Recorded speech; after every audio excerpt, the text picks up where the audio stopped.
1 நாளாகமம் 11ஆம் அதிகாரம் 9வது வசனம்.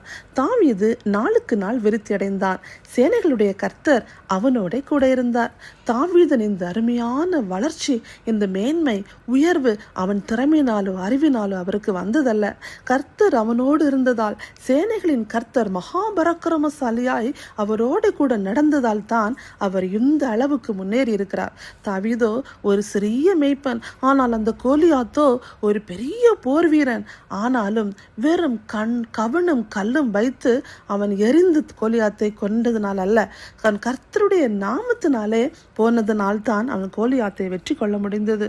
என் கர்த்தர் நம் கூடவே இருந்தால் சிறியவன் கூட பெரியவனை ஜெயிக்க முடியுமாம். ஆடுகளை மேய்த்து கொண்டிருந்த இந்த சிறிய மேய்ப்பன் இன்று ஜனங்களை மேய்க்கும் ராஜாவாய் அரியணையிலே உட்கார்ந்திருக்கிறார்.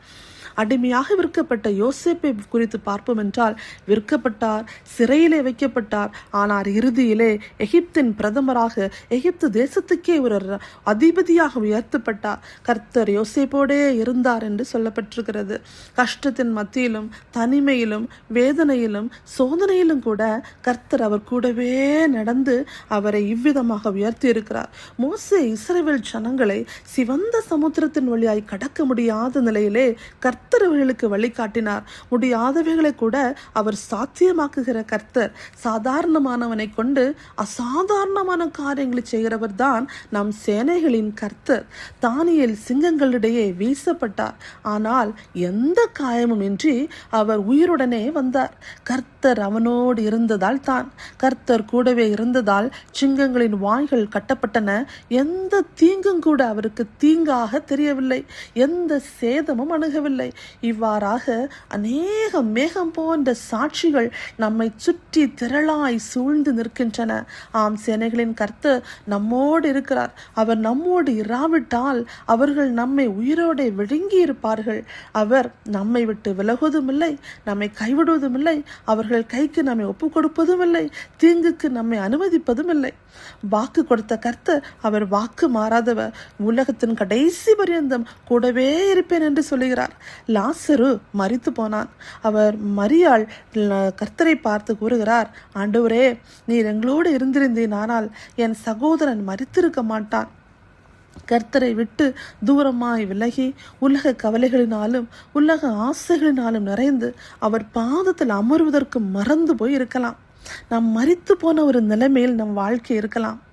அவரோடு நடந்தும் ஒரு நம்பிக்கை இல்லாதபடி எதையோ நினைத்து பல ஃபியூச்சர் பிளான்ஸ் நாமவே சொந்தமாக செய்திருக்கலாம். ஆவி, ஆத்மா, சரீரம் மரித்து அடக்கம் பண்ணப்பட்டு 4 நாட்களுக்கு மேலாய் ஆயிருக்கலாம். ஆனாலும் உயிர் தெழுந்த கர்த்தர், உயிர்ப்பிக்கிற கர்த்தர் மறுபடியும் தேடி வந்து நம்மை உயிர்ப்பிப்பதற்கு அவர் ஆவலாய் இருக்கிறார். நாளுக்கு நாள் அவருக்குள் நம்மை விருத்தியடைய அவர் செய்கிறார். சகல ஆசீர்வாதங்களுக்குனாலும் நம்மை நிரப்பி நம்மை விருத்தியடைய அவர் ஆசீர்வதிக்க விரும்புகிறார். கனி கொடாத இந்த திராட்சை செடியை வெட்டி போடலாம், ஏனென்றால் அநேக நாட்கள் காத்திருந்தும் இது எந்த கனியும் கொடுக்கவில்லையே என்று சொன்னபோது, இல்லை, இன்னும் 1 வருஷம் போகட்டும், இந்த நிலத்தை கொத்தி அதுக்கு நன்றா எரு போட்டு வேலி அடைத்து தண்ணீர் பாய்ச்சி அதை செழிப்பாக்கி நாளுக்கு நாள் அது விருத்தி அடைந்து வருவதையும் கனி தருவதை நாம் பார்க்கலாம் என்று எதிர்நோக்கி காத்து கொண்டிருக்கிறார். நம்மை விட்டு விலகாத நேசர், எவ்வளவு அன்பான கர்த்தர், நம் கூடவே இருந்து நமக்கு நீர் பாய்ச்சி நம்மை செழிப்பாக்குகிறார். நாம் கழுதைகள் தான், சொல் பேச்சு கேட்காதவர்கள் தான், கற்பனைகளை கை கொள்ளாமல் சோரம் போனவர்கள் தான்.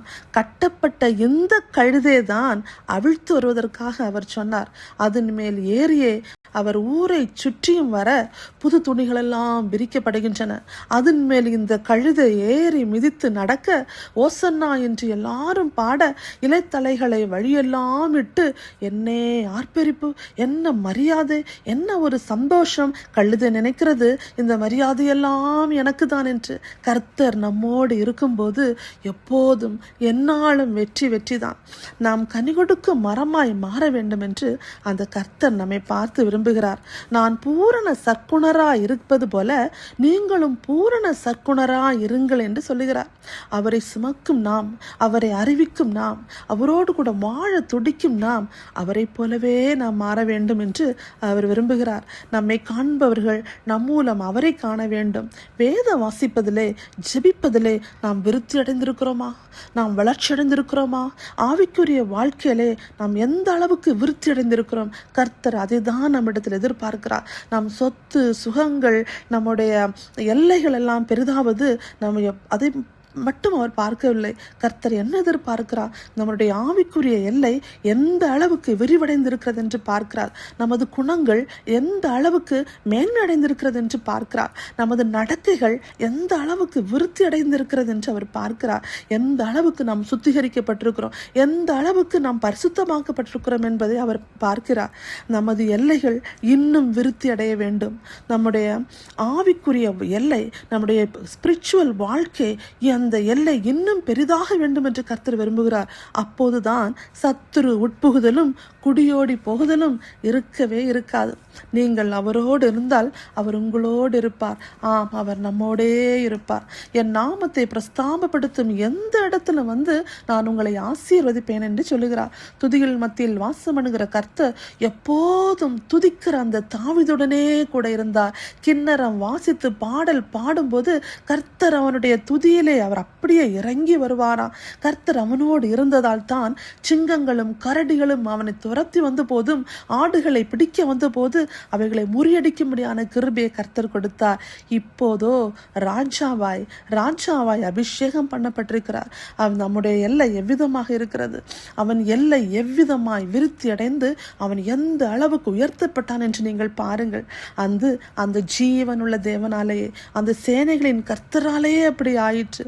போதகரே, எங்களோடே தங்கியிரும், எங்களை சீர்படுத்தும், எங்கள் எல்லைகளை விஸ்தாரமாக்கும், எங்கள் கூடாரங்களின் திரைகள் இன்னும் விரிவாகட்டும், துதியின் கம்பீர சத்தம் உண்டாகட்டும். இதோ உலகத்தின் கடைசி பரியந்தமும் நம்மோடே இருக்கிற கர்த்தராகிய இயேசு கிறிஸ்து, அவர் நம்மை விட்டு விலகாத, விட்டு கொடுக்காத, விசுவாசத்தை பெருக பண்ணுகிற கர்த்தர் நம் கூடவே இருந்து கடைசி வரை கரம் பிடித்து நாம் ஒவ்வொருவரை நடத்துவாராக. ஆமேன்.